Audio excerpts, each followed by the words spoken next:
My name is Andrew Taylor, and today I'd like to introduce our new book, Rethinking Leadership for a Green World. The idea of this book is to acknowledge that until now, business has been a key part of the problem that's driven the sustainability crisis we find ourselves in.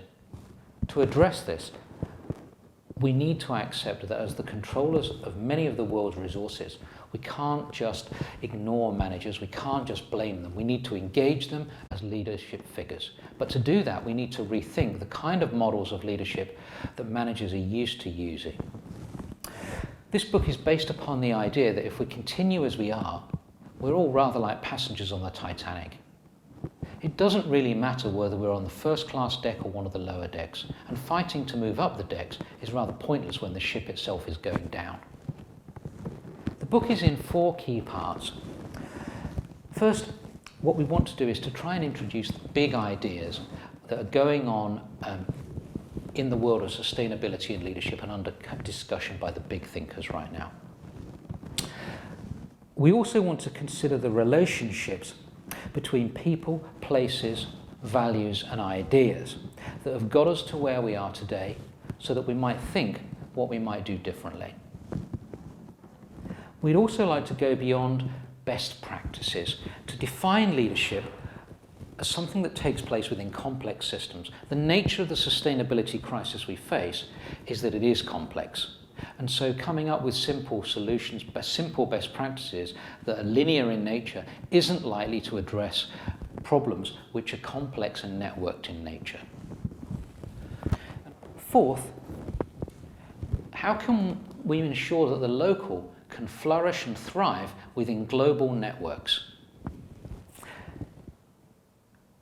The book brings together 20 of the biggest thinkers in sustainability and leadership today. Chapter 1 is from Professor David Collins. And what David does is think carefully about the importance of narratives when we think about the whole sustainability issue, both from the point of view of constructing narratives that engage us with environmental change, but also the narratives that are put forward that cause us to deny things like climate change. Chris Rose and Pat Dade talk about their model of motivational states and how that is understanding what motivates different groups of people is critical to thinking about both leadership as a message, but also leadership as a behavior. What engages some people will turn others off. And if we're to be effective leaders of environmental change, understanding this difference is critical. Our failure to understand this is what caused people to vote for Donald Trump and led to the Brexit vote. Too many elites simply do not understand and are utterly disconnected from the majorities of their population.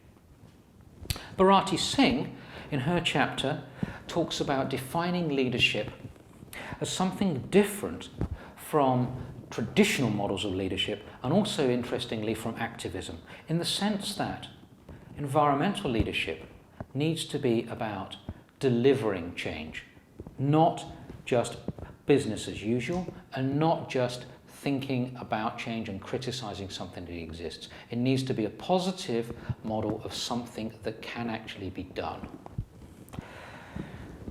Heather Crawford and Adam Bronstone talk about the American environmental movement and America and its issues with the environment, which bring to the fore the key tensions that exist between the idea of frontier as wilderness, the idea as the environment as a resource to be exploited, the idea of government as something that is in hock to big business and its lobbying, compared to the musicians, the poets, the writers, who have led the world in some of their thinking on environmental issues. Elisa Zaindorfer wrote about the importance of charismatic leadership.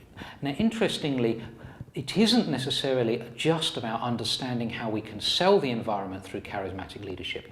She looks at this issue through the lens of Donald Trump and demonstrates how his ability to connect into what Chris Rose and Pat Dade might call the settler audience shows the failure of elites to address those audiences and how important environmental leadership has to be if we are to be serious about engaging with our audience. Ligia Kremen focuses on issues of leadership within complex systems and demonstrates how complexity and models of complexity can both aid our understanding of sustainability issues but also provide frameworks within which we can lead.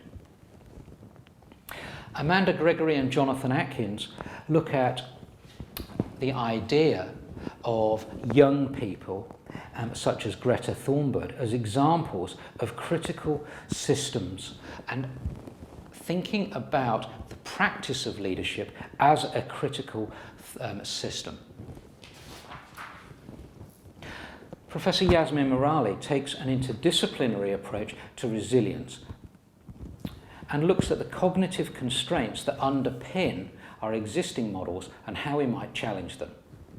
So my chapter talks about rediscovering stewardship, the idea that rights are contingent upon duties, and provides example of organizations that are doing just this and thriving within the network economy because of their ability to do this as a form of competitive advantage.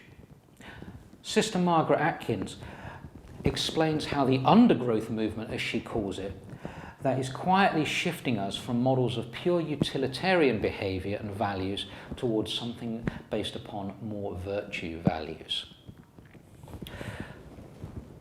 Vanessa Oakes and Adam Bronstone talk about the EU emissions trading scheme as an example of bureaucratic leadership and reveal both the challenges and the opportunities that perhaps we wouldn't expect to emerge from such bureaucratic leadership. David Grant, Dan Christian de Bija and Verva Tuamala examine supply chains and their relationship to models of robustness, resilience and sustainability. Alan Netherwood and Andrew Flynn explore climate change risk and adaptation strategies within public administrations in Wales to examine and help us understand what works, what doesn't, and how we might need to think about different practices. And finally, Ashish Dwivedi provides a bibliographic analysis for further reading on the subject for those of us that have the interest to take this even further. I do hope you'll enjoy the book, and ultimately, we hope that the book provides substance to the famous green mantra of think global, act local.